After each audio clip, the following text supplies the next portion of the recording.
when you start, everything is so imperfect, and that's fine. You need to start somewhere. You've been managing a fund and an accelerator for 3 years now. What's one advice for someone trying to raise a fund? Find yourself a real differentiators. To say that typically you're raising a climate fund is not enough.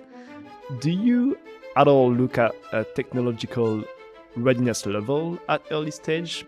Yes, definitely. Well, typically investing in a company that is under TRL 4 is really difficult.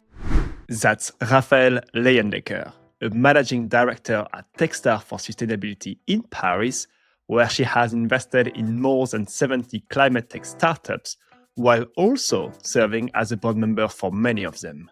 In today's episode, Raphaële will guide us through the challenges and opportunities in assessing impact for early-stage startups, as well as how the French climate tech ecosystem compares to the global landscape. Thank you to everyone listening or watching this episode. Don't forget to like, comment, or subscribe if you are on YouTube, or if you're listening on Apple Podcasts or Spotify, don't forget to follow and give us a 5-star review. Enjoy this episode.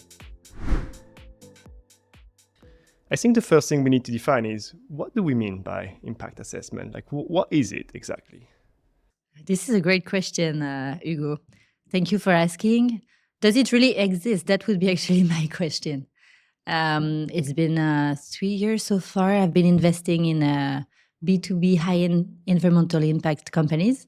And to be honest, well, when talking about pre-seed, I see that it's a tricky question, because basically when you're an impact investor, the risk is to have a double injunction for your companies. Not only to make sure that they will be economically thriving, but also having a strong impact. And I believe that most of the time, when we also ask them to do an impact assessment, basically we're not helping them much. We're pushing them to lose time on forecast. And well, often we see them pivoting during that first stage of life. And it means that most of the impact assessment is lost. Obviously, impact assessment is really important, especially as in Europe. Since several years now, we have the Article 8, Article 9 funds created by the EU. It's been pretty powerful at helping especially the VC industry to rethink what they're doing and not only be motivated by financial income, but also to make sure that their investment would actually reach a target when it comes to impact. And I believe that, well, at least my job as a really early stage impact investor is to prepare my venture to be able to raise a first round with institutional investors, impact investors, and thus to have what it takes to actually do so. So obviously, it's a never-evolving question. A lot of funds have different methodologies, talking about impact business plan, talking about life cycle analysis, carbon emissions saved. Some funds have actually the target to save gigatons of CO2. Depending on the methodology, you can get different numbers.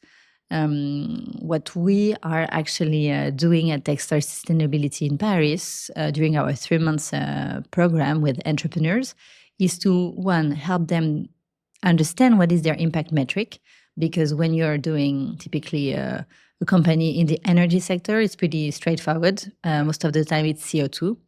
But typically if you're doing like a water tech, well, water is not CO2. So eventually, yes, you have a liter of water, but you also have a social impact. If you're doing a software that is rather an enabler, your numbers might be pretty so-so. Understanding and helping entrepreneurs get to their impact metric and also putting forecast on that based on their traditional financial business plan is key. But I think we should not stop there, because obviously you can save CO2 emission, have an LCA that is pretty good, but be a negative company, let's say. So I believe ESG is also pretty important. So the impact that you have from within, understanding not only the environmental pillar, but also well, the social component, especially when it comes to HR and diversity, but also the governance, and well, to grow sustainably. Again, when you're starting and that you might be only two founders out there, or maybe with your first employee, doesn't mean much because you need to grow fast. But having strong foundation, so as you grow, you know where to find the right tools for your growth, and also taking the right decision can help you a lot. So I think, yeah, those two pillars, assessing your impact, but not too much from the early days, and then embedding ESG is critical. I believe, maybe to finally answer your question, that yeah, the impact assessment in between seed and Series A is pretty important. This is where some fund, typically in France, do it really well. Namely, Citizen Capital with their impact business plan is doing a good job. I know you also spoke with Eric from Racine Squared. They also have a set of tool in place that is designed to make sure that the interest of everyone is aligned, and that when the company is growing, they won't actually jeopardize the impact compared to the revenue growth. Yeah, well, there's a lot to say about what you just mentioned, like as an overall definition. I want to stop on a few sentences you said. The first one is on the KPI that you define for early stage startups. I would be curious if you can give me example of KPIs that you've seen in impact startups, because you've invested in more than 70 companies now. So obviously you've seen a lot. Like, what are the KPIs you see? Because I think impact is, as you said, much broader than CO2, right? So like, what are the KPIs you've seen for those startups?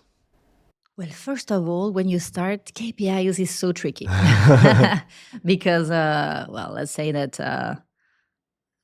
to be honest, to make 12 investments, this is the number of company we invest per program. We basically receive 1,200 application. So that's a lot of companies, and all of them are really, having big intention to save the world and fight climate change. But then when we select them and work hands-on with them during the program, the only KPIs they have is revenue. And this is where it's also about changing the narrative. I'm not saying revenue is not important. It's really important, but it's one of the narrative. Typically, I give you a real life example.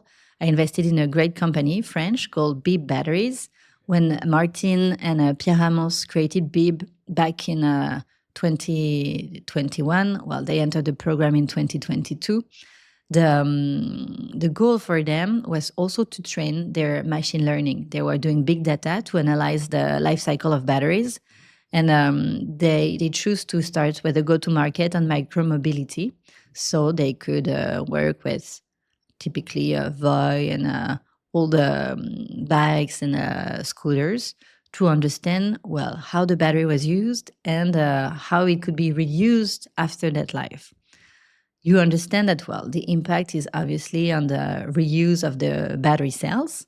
You can turn this into CO2, fine. But, well, here you have two KPIs, the CO2 saved out of the batteries you can recycle, and the revenue, where you sell actually your service to the micromobility sector, and also the reuse of the batteries. There is an arbitrage between the two, where when you do machine learning, AI, training your model, typically sometimes it would just go faster, not to sell, in order to, well, maximize the data you can get. And here this was typically the question for Martin and Pierre Ramos. Should we go faster, have a better product, doing some free beta tests with those clients? Or should we still have a 3 months life cycle to actually sell anything? Meaning that, well, our impact would decrease because we would have 3 months left, less of data from those batteries. So I like this example because it definitely shows you that, well, sometime, obviously, you can prioritize the impact to actually make it bigger, but also have a better product over the kind of revenue you could make.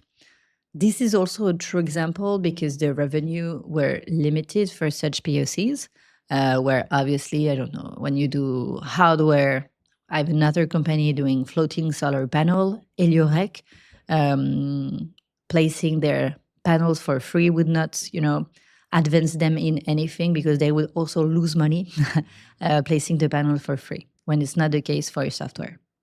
Yeah, and that's very interesting because this notion of like revenue and impact together is like, when I think about it and reflect on it, a company that doesn't make any revenue and dies within 12 months basically didn't have any impact on the world. A company that potentially have less of an impact on a, let's say, per product basis, but is growing to massive scale and lives for 20 years and, replace all the batteries in the world, for example, this company is going to have massive impact, right? So like, it's interesting how like, it's almost like impact companies should think more about like making revenue first.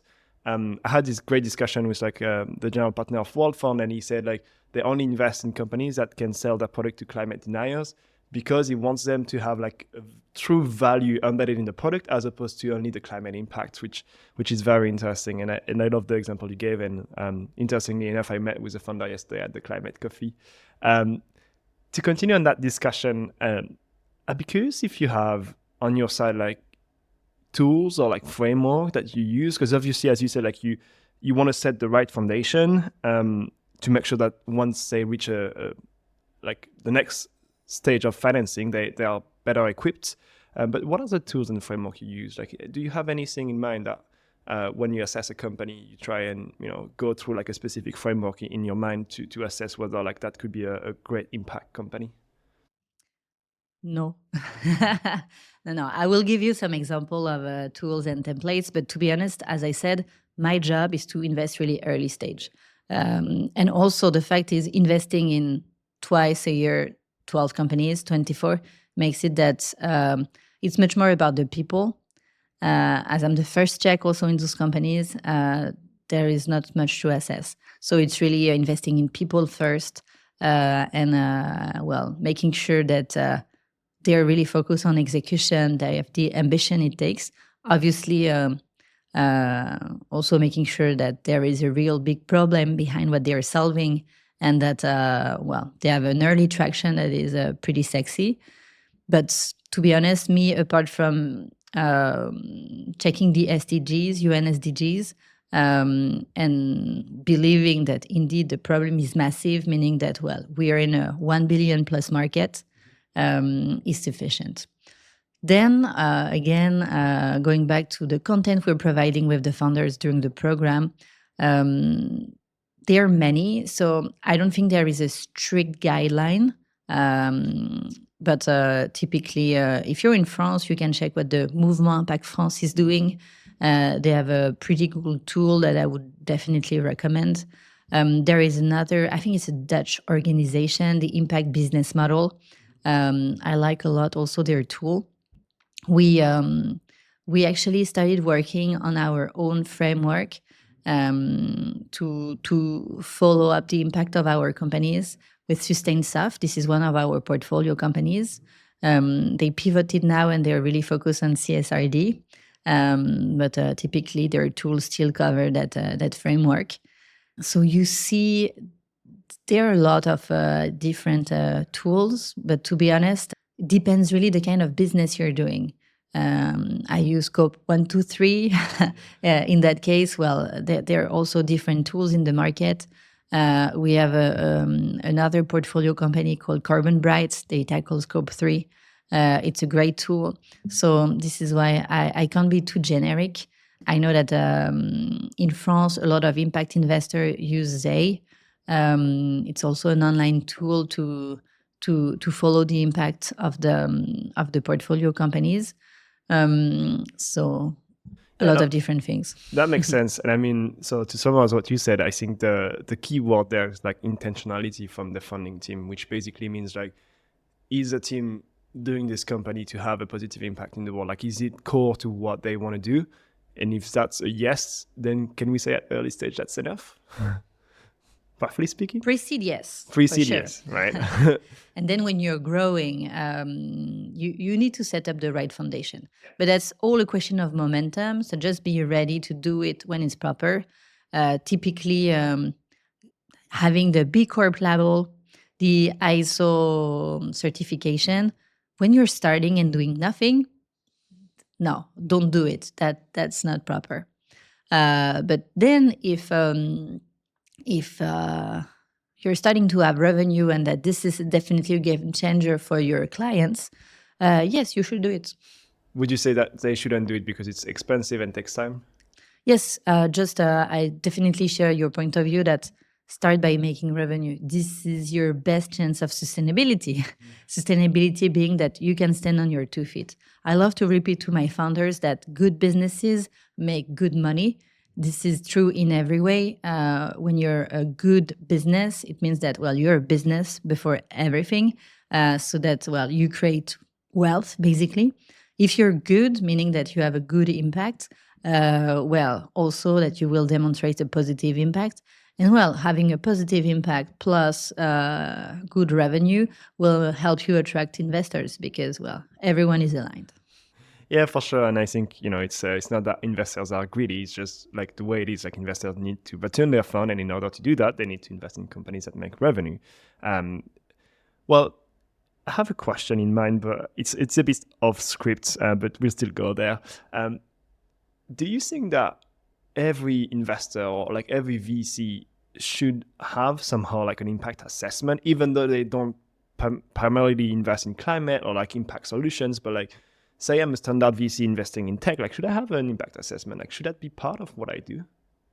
Well, no one to give injunction to others, but I think it's really interesting. But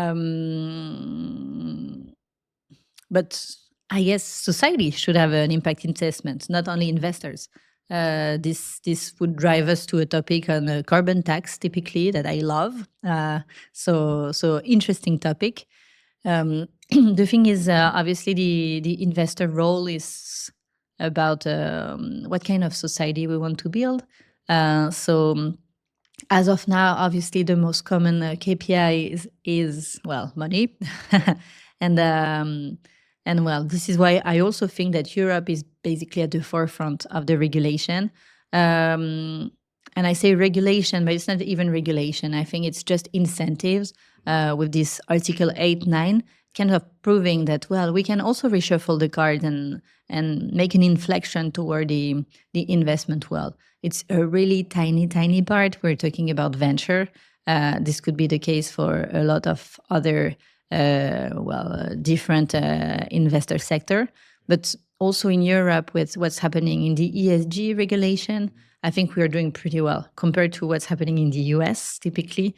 There's been such a strong pushback at ESG. You maybe saw that BlackRock totally took it out of their report. So, well, having an impact investment for every fund could be. Let them decide if they want to do it. Maybe this would help them attract another set of investors. But I think I would like to give another example. Typically, you might know Revaya, big impact growth in France. They just raised their second fund. They are pretty successful. They have companies such as Doctolib, for instance. And they use ESG to actually enhance the value of their companies, meaning that they don't only invest in companies having a positive impact or, companies in the climate tech ecosystem, but any kind of tech companies that they invest in, they help them to implement ESG within what they do because they believe that this will make them more resilient. And I love that demonstration. Typically, Anaïs, their head of ESG, is invited to our program to demonstrate that indeed it's not, are you a climate tech or impact company? Then we talk about being nice and performing well on that ESG balance. But no, it's really, any kind of company can actually make a difference. And sometimes you don't think about it, but you have some positive and negative externality. Namely, we have a portfolio company called Dedalo They help tech companies to rewrite their codes so it's more sustainable, using also infrastructure that are more sustainable for all the digital component. This also proving that it's not because you think you're digital tech, like a startup, that because it's not tangible, that it doesn't have an impact. Yeah, for sure. Let's continue a little bit on your impact assessment. Earlier in this podcast, you mentioned LCA, which I think is a very interesting topic. Is LCA actually valuable for early stage startup? Like, do you think it's not like overdoing it at early stages? Depending on the topic, again, if the whole problem you're trying to solve is actually related to the LCA of your product, then I guess LCA is at the heart of what you're building. So you should try to minimize it as much as you do, and obviously calculate it. A lot of tech companies don't need an LCA, or at least not a long way down the road. So you see, there is not a one answer fits all. It really depends on what you're building. But again, most of the time, when you start, everything is so imperfect, and that's fine. You need to start somewhere. If you always, wait the right time to do something that is going to be one shot and the best shot, life is not like this, unfortunately. Yeah, and I think it's interesting because I almost see, like, for example, an LCA as a tool to like prove that if you scale, you will achieve what you think you will achieve. Because like it might not always be obvious that you will actually have like a very positive impact at scale, right? Like it might be positive on like a very small, proof of concept, but is it the same at scale? So it's almost a tool to like reassure yourself that, okay, if we actually succeed, then we'll do good. One last question, and then we can talk about the French climate tech ecosystem, which I know you're passionate about. Do you at all look at a technological readiness level at early stage? Because I think it's one where, like, if you don't have a scientific background, like if you have a business background, like it's very difficult to assess a technology that's very much unproven, and we're not sure like there's actually like a scientific solution to the problem. Like, is that something you look at? Yes, definitely. Well, typically investing in a company that is under TRL 4, sometimes 3, but rather 4, is really difficult because, again, my position is being early stage investor running an accelerator. So I need to be able to accelerate anything. What is interesting is I invested in a bunch of hardware companies, or a mix of hardware and software, because I love climate tech, basically. We also have some biotechs. This is where I think we can really help those founders go from their TRL 4, leveraging commercial partnership early on, because you can sell samples, you can do paid R&D, and often those founders in labs, they're just following, their timeline, sticking to the R&D and grants framework, which is interesting, but not enough to make them really serious company geared up to raise a real round. So, we have amazing companies in France, I believe, on this topic. Take Switch Energy, for instance. It's a great demonstration that indeed commercial partnership from the early days can actually help advance the technology. So obviously, I look at TRL, should be minimum 4. Do I know much about technology? Obviously, I'm not a tech expert on hydrogen, nuclear, biotech, but still, did I invested in some nuclear company? Yes, we have a great portfolio doing using nuclear waste called NDB technologies.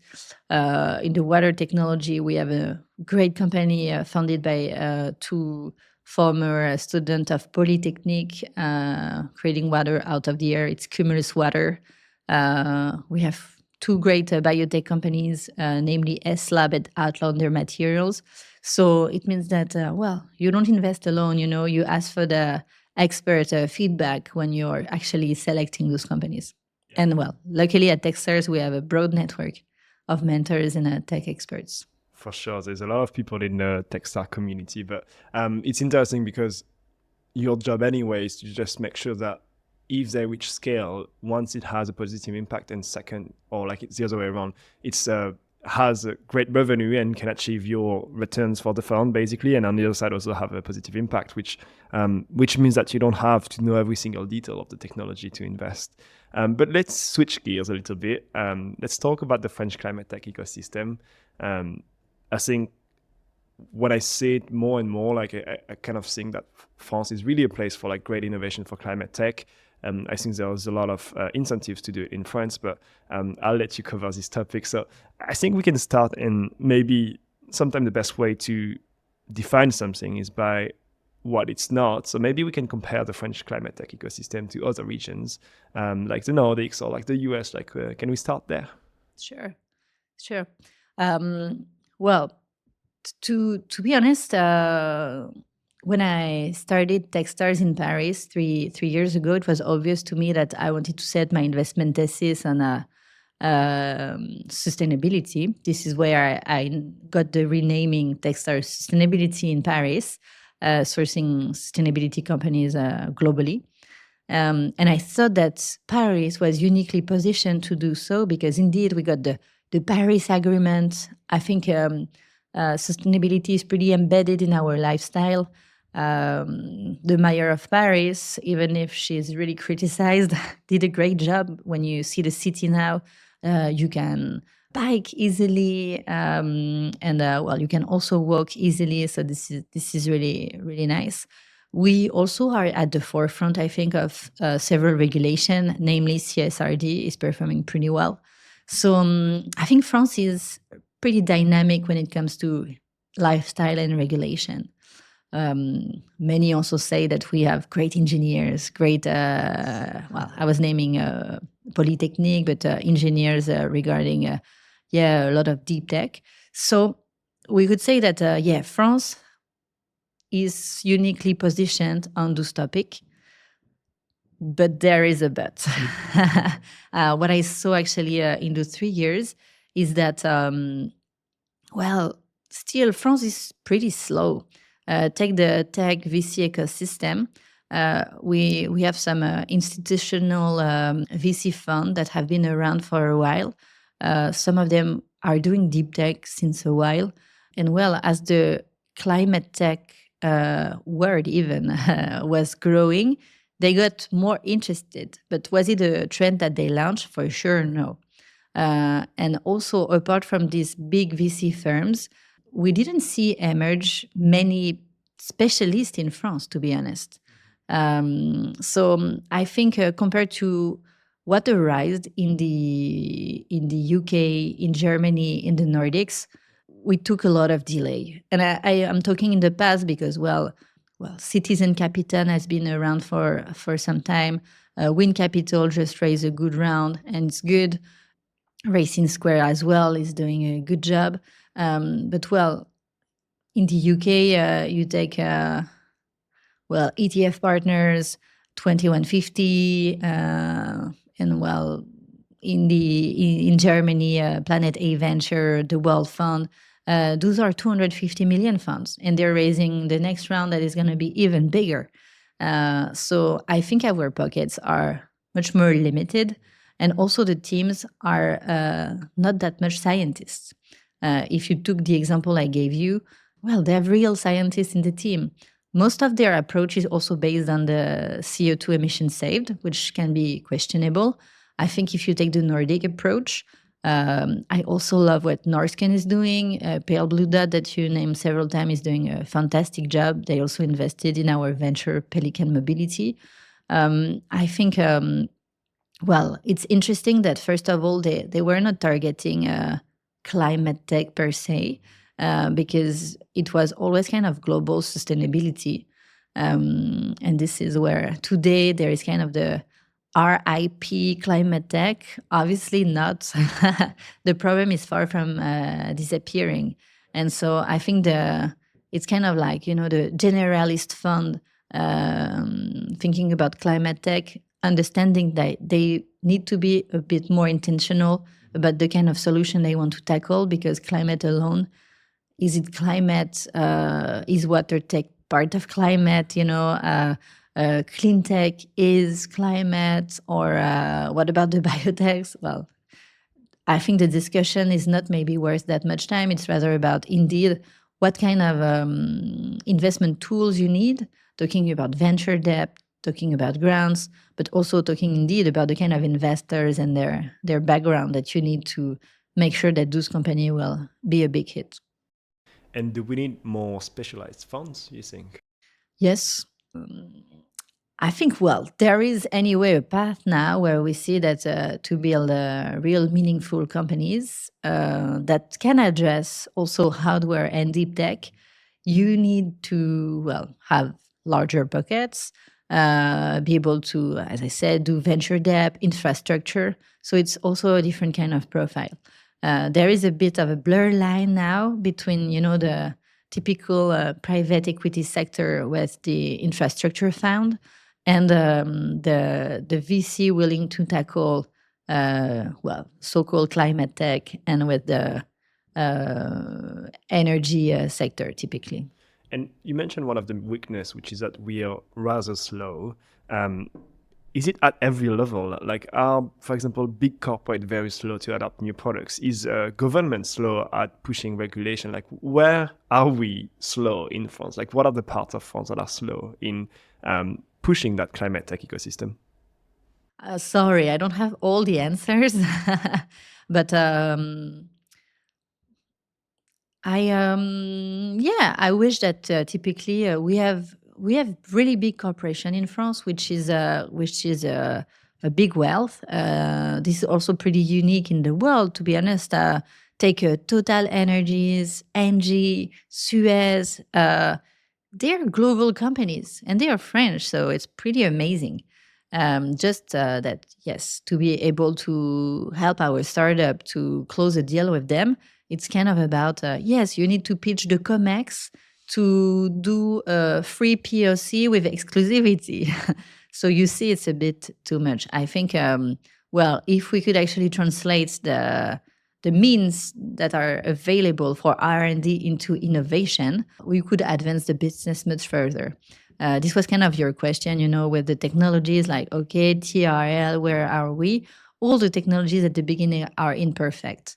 And so if you wait for things to be perfect until you can test and deploy, well, it's going to take a while. And so this is typically the French engineer mindset. And if you compare it to the US, and maybe this is the part also of the question I did not answer, in the US, things go much faster because, yes, people are oriented toward revenue making. And they believe that you're going to do your best. They are not checking if you're going to fail or what are your weaknesses. They just think that, yes, you're going to give your best and it's going to go well. And if it does not, they just forget about you and go on to the next thing, because this is the way, you just try to give your best all the time. And I guess it also translates into here in France, typically, BPI is doing a great job at offering a lot of subsidies early stage. They did also a great job at green tech and also now at deep tech. But, maybe it's even becoming too comfortable, too comfortable at creating something, when the US would say, yes, you're never at risk. Us, we are just, by design, if we lose our job, we can lose our flat and we can be in the street in like a month, although this would never happen to you in France. And so it's the same way for business. And this is where maybe they created the IRA, helping later stage companies to grow, because, it's so much easier to invest early stage. The business angel pockets are larger. The companies are getting faster. And so, the IRA was quite a success, also jeopardizing our European footprint, as our big companies could actually settle there because they were attracted. And this is where, giving the example of France, we are great when it comes to early stage, But isn't it even too comfortable? Because then when we need the real money, basically right after those early stages, Series B plus, we're there to finance when it's a real business. Yeah, and I think that's a wider question, because obviously for an ecosystem to work, you need like massive exits, for example, so that people get back their money and then can reinvest in the ecosystem, which like exits are, for example, like a huge problem in France. Like we know the IPO market hasn't been working for a long time now, and like even acquisition are very slow. So we have weaknesses, right? But obviously we don't have only weaknesses. And I want to talk about the strengths that France has. So like what are to you the place where like we succeed very well? Like what are the things that we are good at doing in France? Here comes back the little engineers, right? Yeah, no, definitely. I think we have great talents. Namely, what France is doing also, and this is pretty controversial, I guess, but on nuclear, I think is performing really well. And given the current state of the world, we're really lucky that we took that path. So I think companies like Jimmy really show what we're doing. And there is a bunch of other companies in that field that will arise. So it's pretty cool. Hydrogen is also a field where France is performing pretty well, even if also criticized. But namely, space also is a space that is having a lot of implication with climate tech, and where we are doing pretty good. So I think the tech talents in France are really good. Seeing what's happening in the US is interesting, because I think a lot of our tech talents are going to the US to make money, because, well, obviously you make a much better living out there, but most of them are willing to come back. And as well, things are changing really fast these days. Maybe this would be a good moment to actually, have a big comeback and start building the big stuff here in Europe, and namely in France. Also worth mentioning, I was criticizing a bit the subsidy model at the early stage, but obviously it's also a great opportunity. I think 5 or 7 years ago, it was a totally different mindset. Now, if you question students out of university, their dream is to become entrepreneurs. So I think the mindset is really positive. But this is where this mix of, I think, entrepreneur in climate tech was also a big thing. Now it's becoming entrepreneur in AI because there is like a new dream. But yeah, to be fair, I think I like the Italian model where there is subsidy available if you can actually close revenue and private money. And I think, obviously the Italian ecosystem is much smaller than the French one, but still it's a good example to follow, because it means that we're not creating something artificial where indeed it's too comfortable. Yeah, that's very interesting. And I love that you also mentioned the nuclear industry, and like those are industries where like a lot of people start to talk about climate tech as also being like a resilient model, like, or a defense model, because as you said, like the world is shaking a little bit. There are a lot of tension in the world, and obviously the more you can produce locally, for example, for energy in France, like we have the nuclear, which means that we are less dependent on other countries as well, which is rather a good thing. But look, I think we'll get now to the fire questions, as I call them. So those are questions I'd like you to answer in 1 or 2 sentences maximum. We'll try to cover about 10 or 15 in the next 5 minutes. So the goal is really I'm scared. No, you shouldn't be. But the goal is really to get your knowledge and get to the point, so that people can get your advice, because not everybody is as lucky as me to talk to you. So let's start. Are you ready? What's one advice for an aspiring climate tech founder in France? Go get your clients.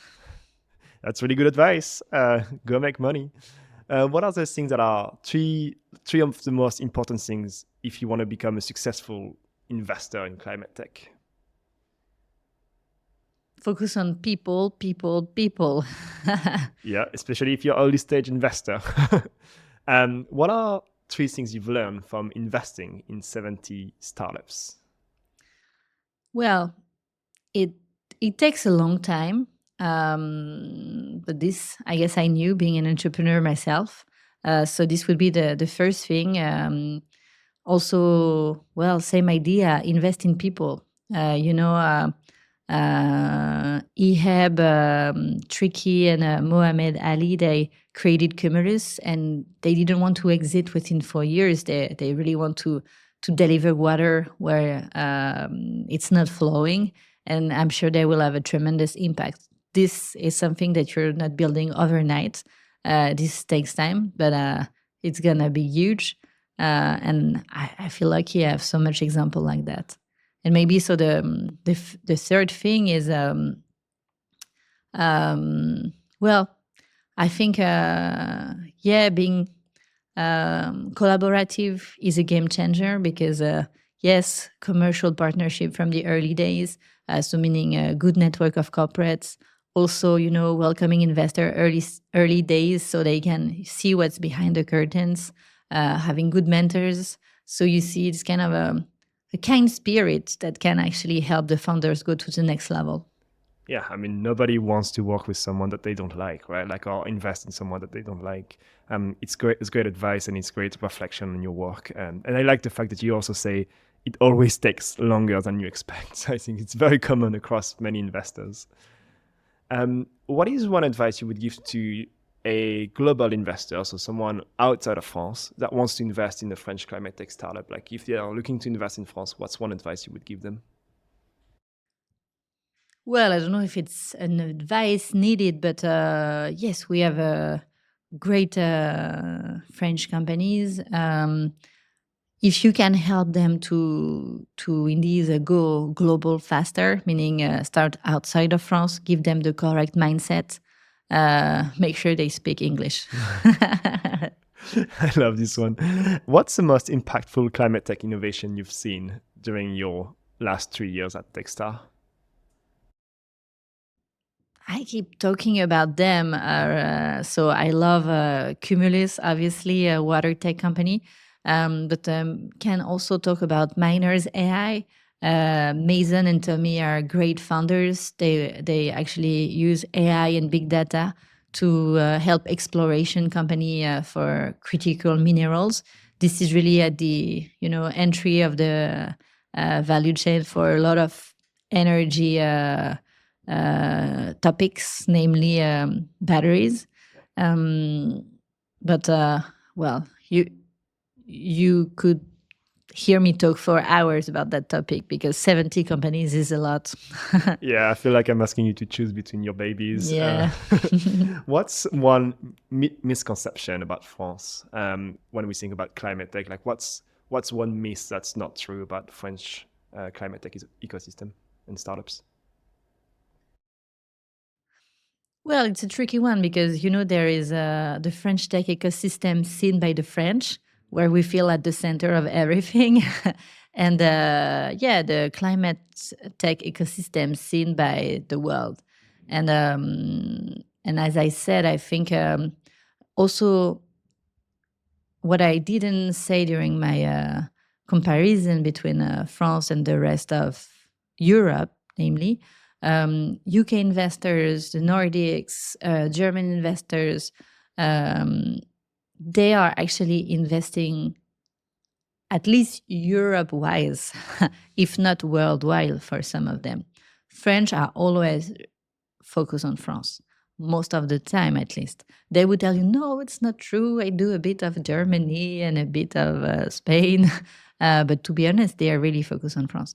And this is where I guess our mindset is really focused on ourselves. And we need to, maybe be a bit less about the criticism and be a bit more going at the forefront. Yeah, although I feel like we have so little VC money that we should continue to invest in French companies. Otherwise, we won't have anything left. But no, that's a great reflection. What's a green flag when you invest in a startup? And you cannot say people. You cannot say people. What's a green flag when you invest in an impact startup? Well, I'm really annoyed here. I cannot say people. No, but to be honest, this is where the mindset and um, for the founders out there, when you talk to investors, remember that they are real people. Investing is about creating a relationship of trust. And often, you meet with founders and they are pitching the idea, a pitch that they prepared well. It's cool. You see, they prepared. If they even prepared for who you are and what is your thesis, you're a bit like, wow, they did a good job. But it's really rare to receive, a thank you message, follow up, and even if that follow up is lasting in time. So me, I'm trying to push my founders to write email updates so they can have in the loop the people they are talking to. And I think this is about creating a lasting relationship. It's not like, I want money, would you write the check now? And it's like, I don't know you, can we speak a bit? And so yeah, again, creating the relationship in time and making sure that yes, you can have this little extra miles to actually demonstrate that well, you're sticking to it. This does not only demonstrate your willingness to engage, but well, if you're a CEO, it also means that if you do this when you're selling what you have to sell, you should be really good. Yeah, and I think a lot of people give that advice, but I'll repeat it. But like, you want to create relationship at least 12 months before raising money with investors. It's kind of a timeline that's great for like starting to engage without asking first for money, because obviously it's hard to like go to someone that you don't know and say, can you write like a 1 million check for my company, right? Like obviously that's very difficult. So the more you can build that relationship ahead of time and ahead of the time you need that money, the better it's going to be. So I love that advice. What's on the opposite, a red flag, something that push you off of an investment, that makes you say no? Well, when you see that there is a bad vibe in the founder team, you see it's always going back to people.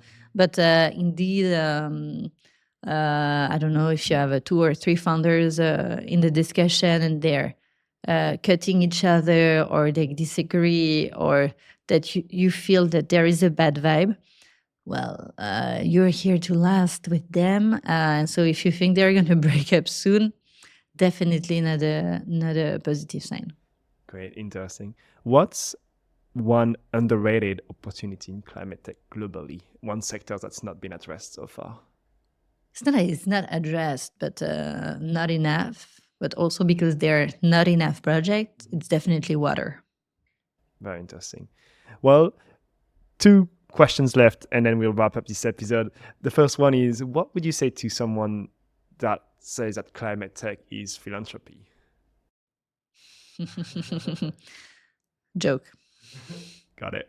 And what's one advice for someone that would like to raise an impact fund? Because you've been managing a fund and an accelerator for 3 years now. What's one advice for someone that's trying to raise a fund?